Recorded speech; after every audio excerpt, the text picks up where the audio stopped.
रुको, विचारों को शांत करो, फिर सुनो। मैं ब्रह्मचर्य पर भी बात करूंगा, लेकिन आपसे नहीं, आपके अंदर जो दूसरा है उससे, जिसे कई लोग दिल और दिमाग कहते हैं, जिसे कई लोग कॉन्शियस माइंड और सबकॉन्शियस माइंड कहते हैं। जैसा कि आप तो चाहते हैं कि ब्रह्मचर्य का पालन करें, लेकिन वह दूसरा आपके ब्रह्मचर्य को नष्ट करने की दिशा में भागेगा। जैसा कि आप तो चाहते हैं कि आप जल्दी सुबह उठें, लेकिन वह दूसरा देर तक सोने को बहाने खोजता है। ठीक उसी प्रकार आप तो चाहते हैं कि ये वीडियो पूरा देख लूं, जीवन में कुछ सीखने को मिलेगा, लेकिन वह दूसरा कहता है छोड़ो यार, स्क्रॉल करते हैं, मज़ा नहीं आ रहा। लेकिन इस वीडियो में मैं अभी आपको एक डिस्क्लेमर देना चाहता हूँ कि यदि आज आप ये वीडियो अधूरी छोड़कर गए तो आप अपने अंदर के इंसान को समझ नहीं पाएंगे, और समझ नहीं पाएंगे तो रोक नहीं पाएंगे, और यदि आप रोक नहीं पाए तो वह और प्रबल हो जाएगा और आप अपने जीवन में सही समय पर सही निर्णय नहीं ले पाएंगे। और मैं आप दोनों से इसलिए बात करना चाहता हूँ क्योंकि यदि सिर्फ आपसे बात की तो आप अपने ब्रह्मचर्य या अपने किसी भी लक्ष्य को लंबे समय तक नहीं कर पाएंगे।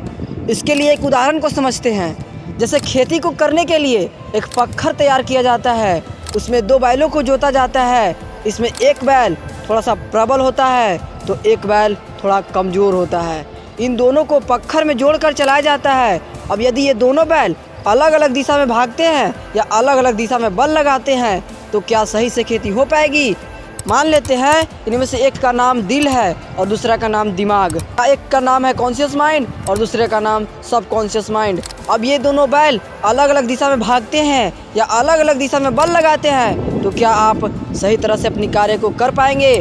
इसलिए आपको इन दोनों को साथ में लेकर चलना होगा।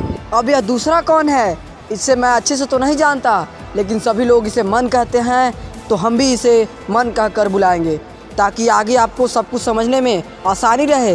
एक उदाहरण से बात को प्रारंभ करते हैं कि लोहे को कोई ख़राब नहीं कर सकता, बल्कि उसका जंग ही उसे ख़राब करता है। ठीक उसी प्रकार इंसान को कोई बर्बाद नहीं कर सकता, बल्कि उसका मन ही उसे बर्बाद करता है। आप समझ गए होंगे मन यानी मैं किसकी बात कर रहा हूँ।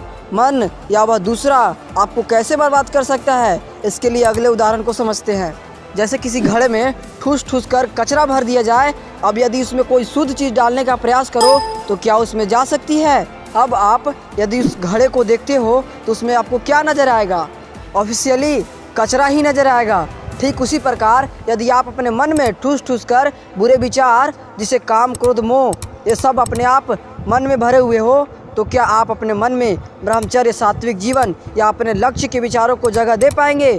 और एक बार सोच कर देखिए, यदि आप उस घड़े की तरह अपने मन को देखते हैं तो उसमें आपको क्या नज़र आएगा? आप सभी सोचेंगे, कुछ विचार करेंगे तो आपको उसमें क्या नज़र आएगा?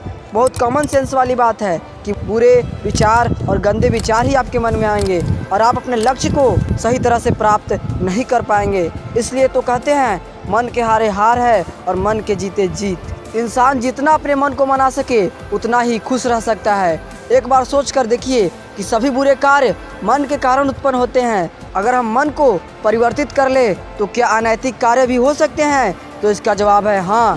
जैसे जल द्वारा अग्नि को शांत किया जा सकता है, वैसे ही ज्ञान के द्वारा मन को शांत किया जा सकता है।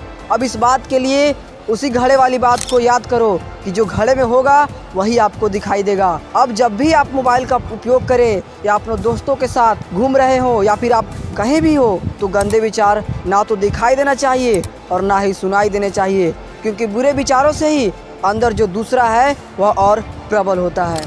यदि उसे बुरे विचार नहीं दोगे तो वह आपकी सुनेगा, और मेरा यकीन मानो आप उससे जो चाहो वो करवा सकते हो।